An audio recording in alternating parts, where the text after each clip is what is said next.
न्यायप्रिय राजा। एक सच्चे न्याय की कहानी। बहुत समय पहले की बात है। राजा हरिदेव नाम का एक राजा अपने छोटे से राज्य धर्मपुर में शासन करता था। राजा जितना वीर था उतना ही न्यायप्रिय भी था। उसका एक ही नियम था। राजा का पहला धर्म है सत्य और न्याय। चाहे दोषी कोई भी हो, राज्य की प्रजा राजा से बहुत प्रेम करती थी, क्योंकि वह हर व्यक्ति की बात ध्यान से सुनता और बिना पक्षपात के निर्णय करता था। एक दिन की परीक्षा। एक दिन दरबार में दो व्यक्ति आए, एक गरीब किसान और दूसरा था सेनापति का पुत्र।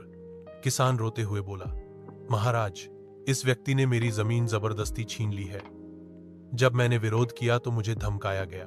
सेनापति का पुत्र गर्व से बोला, महाराज, यह झूठ बोल रहा है। मैं एक योद्धा का बेटा हूं। मेरी बात को झूठ कहना मेरे सम्मान का अपमान है। राजा शांत रहे। उन्होंने किसी की बात पर सीधे भरोसा नहीं किया। उन्होंने कहा, यहां चाहे कोई सैनिक का बेटा हो या गरीब किसान, न्याय सबके लिए समान होगा। सच्चाई की खोज। राजा ने अपने गुप्तचर प्रमुख को आदेश दिया कि वह पूरी जांच करे, कागजात, गवाह और इतिहास की छानबीन करे। 3 दिन बाद सच्चाई सामने आई। जमीन वास्तव में किसान की थी और सेनापति के बेटे ने बलपूर्वक हड़प ली थी।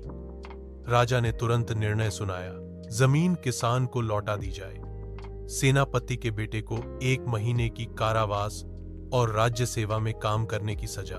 पूरा दरबार चौंक गया। कुछ दरबारियों ने डरते हुए पूछा, महाराज, सेनापति नाराज हो जाएगा। राजा ने कहा, अगर राजा रिश्तों और पद देखकर न्याय करे तो प्रजा अन्याय में जीने लगती है। एक राजा को पहले धर्म का पुत्र बनना चाहिए, फिर किसी का मित्र या पिता, अंत। किसान खुशी से रो पड़ा और बोला, आज मुझे राजा नहीं, भगवान के दर्शन हुए हैं। राजा मुस्कुराकर बोले, न्याय ही असली पूजा है। कहानी की सीख। सच्चा राजा वही होता है जो बिना डर और पक्षपात के न्याय करे। अन्याय को न रोकने वाला राजा खुद अपराधी बन जाता है।